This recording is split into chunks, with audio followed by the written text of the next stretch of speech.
Hello my dear friend, welcome back to your channel. तो आज की हमारी इस वीडियो का टॉपिक है रैशनल फॉर शेयर्स बायबैक। ठीक है। फर्स्ट वीडियो में स्टार्टिंग की वीडियो में हमने पढ़ा था कि शेयर बायबैक क्या होते हैं। अगर नहीं देखिए तो वीडियो जाके देख लो ताकि आपको ये टॉपिक और अच्छे से क्लियर हो जाए, समझ में आ जाए। There are several management motivations for share buyback. If management is having free cash flow but no profitable growth opportunities available, the best option is to return cash as special dividend or buy back its own shares and thus create shareholders value। इसमें कहा गया है कि मान लो एक firm के पास बहुत ज़्यादा कैश फ्लोज अवेलेबल है, यानी कि बहुत ज़्यादा प्रॉफिट है, फर्म के पास कोई ग्रोथ अपॉर्चुनिटी नहीं है, तो फर्म उस कैश का यूज़ कर सकती है, या तो अपने प्रॉफिट को शेयर होल्डर्स के बीच में एज अ डिविडेंड डिस्ट्रीब्यूट कर सकती है, या फिर शेयर्स को बायबैक कर सकती है। शेयर्स को बायबैक करने से क्या होगा, जो भी हमारे एग्जिस्टिंग शेयर होल्डर हैं उनकी शेयर्स की वैल्यू क्या होएगी, एक्सटेंड हो जाएगी। ठीक है। उसके लिए एडिशनल कॉस्ट की भी रिक्वायरमेंट नहीं है, और साथ ही साथ जो मैनेजमेंट का कंट्रोल है, मैनेजमेंट का कंट्रोल भी इंक्रीज हो जाएगा। ठीक है। If management increases dividend, it will build expectation for the future. The special dividend or share buyback are normally viewed as one-time activity and hence do not build the expectations of the investors in the future। मान लो कि एक firm के पास extra पैसा आ गया, firm क्या करती है, उसका अगर यूज़ करती है डिविडेंड को इंक्रीज करने में, तो जो भी शेयर होल्डर है उनकी एक्सपेक्टेशन बहुत ज़्यादा बढ़ जाती है। वो ये सोचते हैं कि मान लो अगर इस बार फर्म ने इतना ज़्यादा प्रॉफिट दिया तो आगे भी वो क्या करेंगे, उतना ज़्यादा ही प्रॉफिट उनको मिलेगा। लेकिन फर्म क्या करती है, उसको या तो उस पैसे का यूज़ करती है एज अ स्पेशल डिविडेंड, उनको शो करती है कि इस बार जो है ज़्यादा प्रॉफिट हुआ है, एज अ स्पेशल डिविडेंड हम आपको ये दे रहे हैं, या फिर उस अमाउंट का यूज़ करती है कि वो क्या कर ले, शेयर्स को बाय बैक कर ले। तो इससे क्या होता है कि जो एक्सपेक्टेशंस है इन्वेस्टर की फ्यूचर के लिए, वो क्या नहीं होती, बिल्डअप नहीं होती। ठीक है।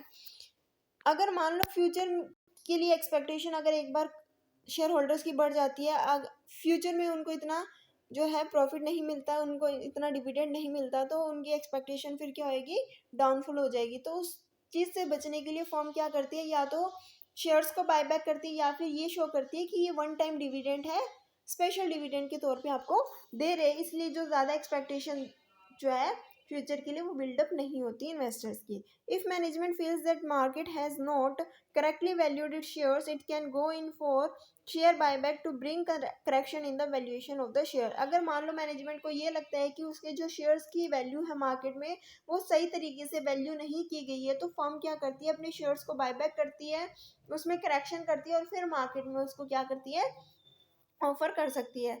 The dividend do not give any options to the share holders, whereas share buyback give options to the share holders to either tender their shares और continue with the investment. Dividend के अंदर क्या होता है, एक जो share holders है उसके पास कोई ऑप्शन नहीं होता, लेकिन अगर कंपनी शेयर्स को बायबैक करती है तो शेयर होल्डर के पास ऑप्शन होता है कि वो उस शेयर्स को सेल कर दे, या फिर उस इन्वेस्ट या फिर उसके अंदर जो इन्वेस्टमेंट है वो कंटिन्यू रखे। तो एक शेयर होल्डर के पास शेयर बायबैक के अंदर दो ऑप्शन होते हैं, या तो उसको अपने शेयर्स को क्या कर दे, सेल कर दे और बदले में पैसा ले ले, या फिर उस इन्वेस्टमेंट को क्या करे, कंटिन्यू रखे। The share buyback could be use as a vehicle to increase the management shareholding in the company and thus controlling stake without any cost to the existing shareholder। यानी कि क्या होता है, शेयर होल्डर को buyback करने से जो existing control है वो भी मैनेजमेंट का बढ़ जाता है, और साथ ही साथ जो एग्जिस्टिंग शेयर होल्डर्स है उनकी वैल्यू भी क्या होती है, बढ़ती है, उसमें कोई एडिशनल कॉस्ट भी जो है नहीं आती है एग्जिस्टिंग शेयर होल्डर्स को।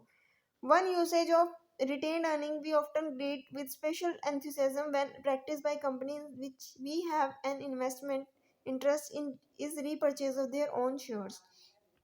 एक और यूज़ क्या होता है रिटेन अर्निंग का, रिटेन अर्निंग का ग्रोथ पर्पस के लिए भी यूज़ कर सकते हैं उस प्रॉफिट को, साथ ही साथ कंपनी उस प्रॉफिट का यूज़ कर सकती है कि वो क्या करे, अपने कंपनी के शेयर्स को क्या कर ले, बायबैक कर ले, रिपर्चेज कर ले।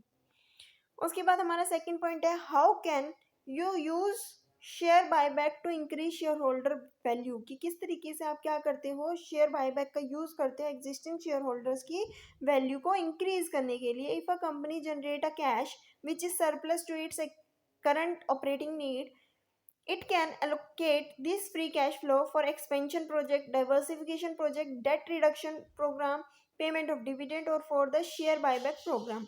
The share buyback program is viewed as a capital allocation decision। यानी कि एक फर्म के पास कैश बहुत ज़्यादा आ गया, उसने सारी की सारी पेमेंट कर दी है, ठीक है, कैश बहुत ज़्यादा है, प्रॉफिट ज़्यादा है, तो कंपनी इस प्रॉफिट को किस तरीके से यूज़ कर सकती है, या तो किसी प्रोजेक्ट में लगा सकती है प्रोजेक्ट को एक्सपेंड करने के लिए, या फिर प्रोजेक्ट की डाइवर्सिफिकेशन के लिए, या फिर अपनी कंपनी की जो डेट है उसको रिड्यूस करने के लिए, या फिर डिविडेंड को पे करने के लिए, या फिर लास्ट ऑप्शन बचता है कि उस शेयर्स को बाय बैक करने के लिए जो है उस कैश फ्लो का यूज़ कर सकती है।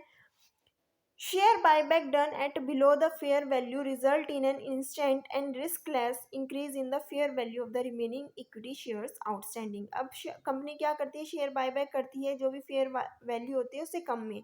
तो इससे क्या होता है कि जो भी एग्जिस्टिंग शेयर होल्डर्स है उनकी वैल्यू क्या हो जाएगी, इंक्रीज हो जाएगी मार्केट में। तो ये था हमारा आज का पॉइंट जिसमें हमने पढ़ा कि क्या क्या रैशनल्स होते हैं शेयर्स को बायबैक करने के लिए। इसके अंदर हमने कौन कौन से जो है वो पॉइंट कवर किए हैं ये आपने देख ही लिया होगा।